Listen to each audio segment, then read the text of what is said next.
What it do, ski YouTube? It's your boy Nrml checking back in. Hope you've been well. I appreciate all the love in the comment section, all the likes, all the shares, all the way you all have been putting up the algorithm. It does not go unnoticed, so keep on doing that. As you can imagine, sneaker releases come and go. What I'm trying to do on this channel is really bring you the most noteworthy ones, and today is a prime example of that. If you can see by the box already, we are talking about a Yeezy 500 to be exact. And I know, before you get into it, this is not a model for everybody, but hear me out. Let's take a closer look and let's see what these are really about. But before all that, as per usual, make sure to smash that like button if you enjoy the content and subscribe if you're new. Welcome to the channel. Let's take a closer look. So in front of me right now, I have the typical Yeezy 500 box. The Yeezy branding is synonymous with minimalism and really with a quality product in what you're getting. And Kanye's overall vision was to get Yeezys in the hands of everybody. And I think that this is a good example of that. So when it comes to this box specifically, it is a regular box to a T. It really just has the 500 branding on the top, the Adidas sign on the left-hand side, as well as the Adidas branding on the front of the box as well, with the overall brown aesthetic. When it comes to the shoe itself, it does slide out, which I do like. We have the usual off-white paper, and now we have the Yeezy 500. And I will be real with you. First impressions do mean a lot to me, and this is an interesting looking shoe, but let's take a closer look nevertheless.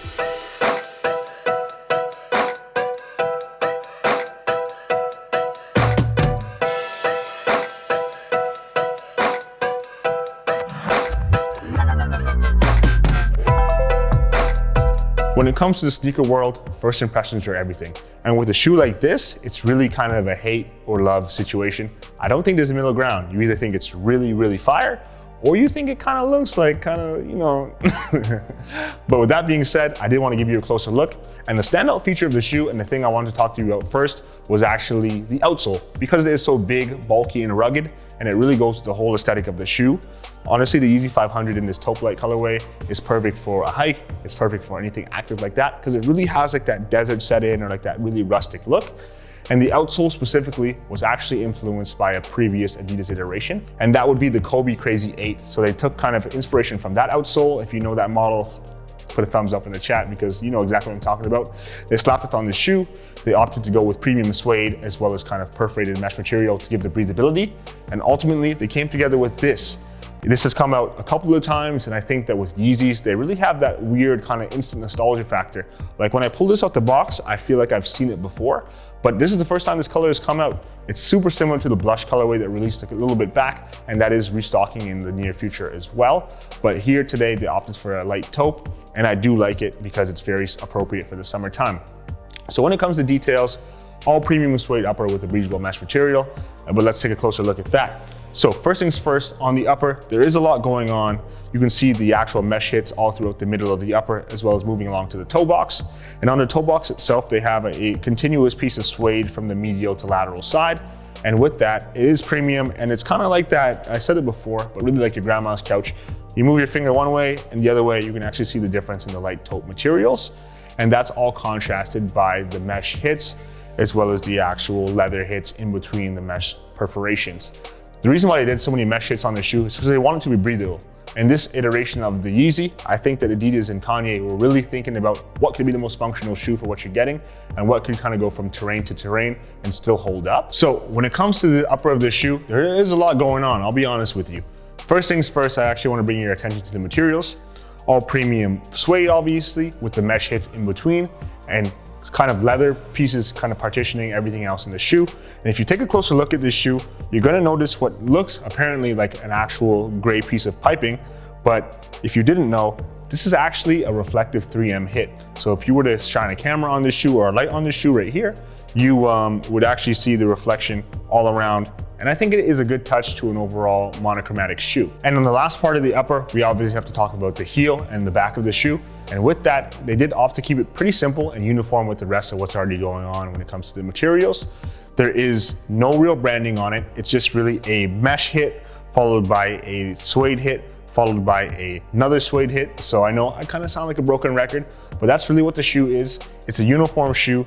And all in all, I think that this balance of materials really elevates the shoe to the next level with the kind of aesthetic that they're trying to put together for this Yeezy silhouette. Moving on to the tongue of the shoe, Adidas really opted to keep a uniform pattern from the rest of the shoe in that light taupe colorway.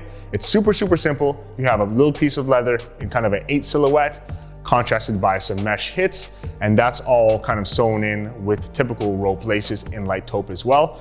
I think it really gives a good uniform look overall, and I think it really makes just a nice monochromatic shoe. And at the top of the tongue, they actually opted to give you a pull tab as well for easy entry on your shoe. So you may not only need to lace them once, but then you can kind of bring them wherever you go. Moving on to the inside of the shoe, Adidas actually opted to give you kind of the satin looking like material in light taupe as well. Pretty uniform color all around. And when it comes to the insole specifically, it is taupe too, and there's actually 3 pieces of branding on there. So the first one would be the Taupe Light branding, which comes to the insole of the shoe. Super comfortable, obviously. In the middle of that, they have the Yeezy branding, super synonymous with Kanye West. And on the right side of that, it's actually the Adidas trifold logo. So can't complain about that at all. Super minimalistic, and it really gets right to the point of what this shoe is. Simple, clean, minimalistic, and functional.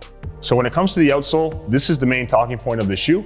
This is really something that I think really kind of coins the silhouette as a 500. So if taking a closer look, as I was mentioning earlier, there's a big influence from the Adidas Crazy 8, which was the Kobe collaboration. And to me, this really just looks kind of like a topographic map. Like you can kind of see the layers of the outsole in terms of traction, or even a fingerprint if you don't know what a topographic map is. You can really see the ridges on everything. It has a non-marking sole as well, so it's good for traction. And it's actually comprised of the Adidas Adiprene Plus materials. So what that is a pretty reactive rubber that's supposed to give you kind of some rebound on your steps and really give you that light runner feel, which is always good. So I think that's interesting. May not be for everybody, and depending what you wear with it, it could be kind of tough to get off, but it's definitely very unique in terms of a silhouette and not something you see every day. And then moving on to the lateral side and the medial side of the shoe, the details are pretty far and few between. On the lateral side of the shoe, you do have the Adiprene branding as well, with the outsole kind of obtruding onto the midsole. And on the medial side, you do have the Adidas hit right underneath the heel. And other than that, it is pretty plain. It just hits of suede, overlaid with leather, overlaid with mesh material, kind of the same similar story for the rest of the shoe. And the last thing I want to talk about was one more thing on the outsole. The minute differences make the biggest change in my opinion. They opted to give you one more piece of branding, super minimal once again, but if you can look closely on the toe box, it actually gives you the Adidas trifold logo and Adidas as well in terms of traction. So something cool to see. You're not gonna see that many people looking at your shoe from that angle, but hey, look, if they are, they know exactly what you're repping when you have these shoes on. So now comes the important part of this video. I know what you're thinking. You see the shoe, obviously. I give you an in-depth look. The materials look great, but how can you get your hands on this shoe? So for those of you interested, the shoe actually drops pretty soon. When you're watching this video, this shoe comes out on June 5th at 7 a.m. online. So for all the big sleepers out there, turn on your alarm. It retails for $270 Canadian. And in terms of sizing, from my personal experience, you should go true to size. But with that being said, take what I say anecdotally because I have a narrow foot. So in the toe box and in the heel, I do like a more snug fit, and that's kind of my preference with Adidas shoes. If you want a more looser or more wiggle room in the toe box, or you're in between sizes, I would say go a half size up from your usual size and you should be fine. And that's about it for this shoe. So I'm super interested, and now's the part in the video where I kind of put the spotlight on you and let me know what you think. Do you think this shoe is an instant cop, or is this an easy pass given how interesting looking the silhouette is and how similar it is to some of the previous 500 releases? Let me know in the comments. In my personal opinion, I think that the color is great, but in terms of the silhouette, I don't know, I don't really see it in my rotation personally. I can see the value in it of it being a low cut shoe, and I love the Yeezy brand for everything they're putting out in terms of getting everyone a pair of shoes that they're looking to get. But you know, I'm still on the fence about it. Let me know in the comments below. And really, that's about it for today. So as per usual, if you want to stay in the loop with everything sneaker and streetwear related, make sure to follow Nrml on all social channels. Obviously, YouTube would be a big one, Instagram, TikTok, and Twitter to stay on the loop with everything sneakers, street related, and everything in between. So that's about it for today's video. I'm super interested to know what you think. So as before, if you think these are a fire shoe, let me know. And if you think that I should set these shoes on fire because they're not fire, also let me know.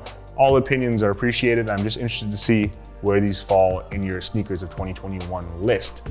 So I'm gonna let some B-roll roll, and I'm gonna give a huge shout out to the studio once again for the beautiful detail shots. It's really the materials and to bring them to life. Let me know your opinions in the comment section below, and I will catch you in the next one. Deuces.